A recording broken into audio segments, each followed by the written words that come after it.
Hi అండి, అందరికీ నమస్కారం. విఘ్నాలకు అధిపతి విఘ్నేశ్వరుణ్ణి అంటారు.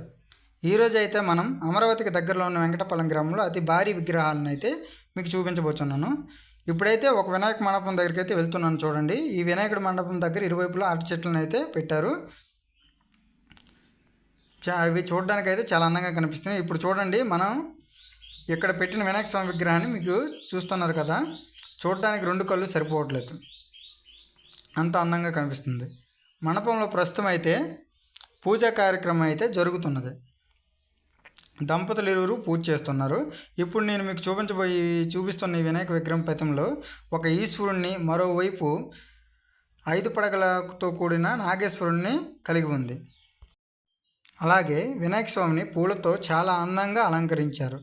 ఇది మండపంలో వచ్చిపోయే భక్తుల కోసం విరాళాలు అయితే ధన రూపంలో వేయడానికైతే కలపతో తయారు చేసిన ఒక హుండీని అయితే పెట్టారు. అదేవిధంగా వినాయక స్వామి విగ్రహం చుట్టూ క్లాత్ డెకరేషన్ కూడా చాలా అందంగా చేశారు. వెంకటపాలెం గ్రామంలో ఈ ఒక్క విగ్రహమే కాకుండా ఇంకా 2 విగ్రహాలు ఉన్నాయి. మొత్తం 3 విగ్రహాలు పెట్టడం జరిగింది. ఇప్పుడు మొదటి విగ్రహాన్ని చూశారు కదా, ఇప్పుడు రెండో విగ్రహాన్ని చూడడానికి అయితే వెళ్దాం. దానికోసం వెంకటపాలెం మెయిన్ రోడ్ గుండా వెళ్తూ రోడ్డుకి ఇరువైపులు ఉన్న లైట్ డెకరేషన్ అనేది మీకు చూపిస్తున్నాను. ఇక్కడ కనిపిస్తుంది కదా, ఇదే వెంకటపాలెం సచివాలయం.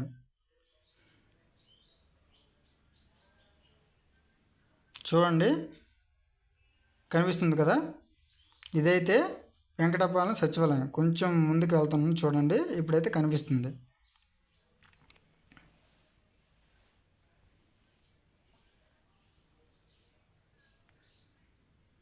ఇదే ఫ్రెండ్స్ వెంకటపాలెం సచివాలయం. దీని పక్కనే ఇంకొక వినాయక విగ్రహాన్ని పెట్టడం జరిగింది. ఇప్పుడు మనం చూస్తున్న విగ్రహం దగ్గరలో ఉన్న లైట్ డెకరేషన్ మరియు క్లాత్ డెకరేషన్ చూసారు కదా. ఇప్పుడైతే మనం వినాయకుడి దగ్గరికి వచ్చేసాం. చూడండి ఫ్రెండ్స్, చూస్తున్నారు కదా, ఇదే రెండో మండపం దగ్గరలో ఉన్న రెండో వినాయక స్వామి విగ్రహం. ఇవి విగ్రహాలు ఎలా ఉన్నాయంటే ఒకదాన్ని మించి మరొకటి అన్నట్టు ఉన్నాయి, పోటీగా. దేవుడికి పోటీ ఏంటి కానీ మనకు కనిపిస్తుంది అంతే. ఈ మండపంలో కూడా క్లాత్ డెకరేషన్ వినాయక స్వామితో పూలతో చాలా అందంగా అలంకరించారు. చూడటానికి చాలా అందంగా కనిపిస్తుంది. అలాగే రోడ్డుకి ఇరువైపు లైట్ డెకరేషన్ చూడండి, ఇలా ఉంది. ఇక్కడైతే ఈ వినాయక విగ్రహానికి దగ్గరలో ఉండే పార్క్ అయితే చాలా బాగుంది. దాన్ని మీకు ఇప్పుడు చూపిస్తున్నాను. ఈవినింగ్ టైంలో వాకింగ్ చేసుకోవడానికి, సరదాగా కూర్చొని ముచ్చట్లు పెట్టుకోవడానికి ఇదైతే చాలా బాగుంటుంది. టేబుల్స్, కుర్చీ కూడా వేశారు చూడండి, అక్కడైతే కూర్చోడానికి అయితే అవుతుంది. అలాగే చుట్టూ గ్రీనరీ కూడా చెట్లతో చాలా బాగుంది. వాకింగ్ అయితే చేయడానికి చాలా కంఫర్ట్గా ఉంటుంది.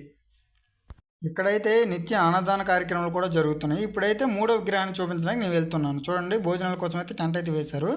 3వ విగ్రహానికి వెళ్ళి ఎంట్రన్స్ తావు అయితే ఇలా ఉందండి డెకరేషన్తో. చూడండి ఒకసారి. చూడండి, ఇప్పుడైతే ముందుకు వెళ్తుంటే దూరంగా కనిపిస్తుంది కదా, ఇదైతే 3వ వినాయక స్వామి యొక్క సంబంధించిన డెకరేషన్ మరియు క్లాత్ డెకరేషను. మనకు మూవీస్లో చూపించిన విధంగానే కైలాసంకి ద్వారాలు అయితే ఉంటాయి కదా, ఆ విధంగా పెట్టారు. ప్రతి ద్వారం దగ్గర కూడా పైన అయితే గంటలు పెట్టడం జరిగింది. ద్వారానికి ఇరువైపులు కూడా వినాయక స్వామి స్తోత్రాలు అయితే రాసిపెట్టి క్లాతులతో వేలాడదీయడం జరిగింది. అందాన్ని అయితే రెట్టింపు చేయడానికి ప్రతి ద్వారం దగ్గర అరటి మొక్కలను అయితే పెట్టారు. చూడండి ఫ్రెండ్స్, చాలా అందంగా కనిపిస్తుంది. ఇప్పుడైతే మనం 3వ వినాయక స్వామి ఒక టెంపుల్ దగ్గరికి వచ్చేసాం.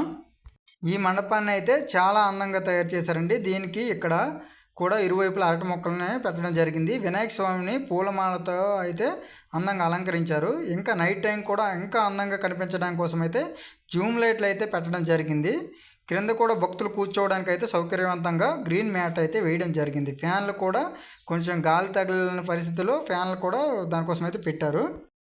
చూడండి ఫ్రెండ్స్, వినాయక స్వామి అయితే ఎంత అందంగా ఉన్నారో. వినాయక పూజ అయిపోయిన తర్వాత ఏం చేయాలంటే అక్షంతలు అయితే తల మీద వేసుకోండి. ఎందుకంటే మనకు వినాయక పూజలో కూడా చెప్పారు కదా, చంద్రుని శాపం కోసం, అందుకే వేసుకోండి. జై వినాయక విఘ్నమస్తు. Bye friends.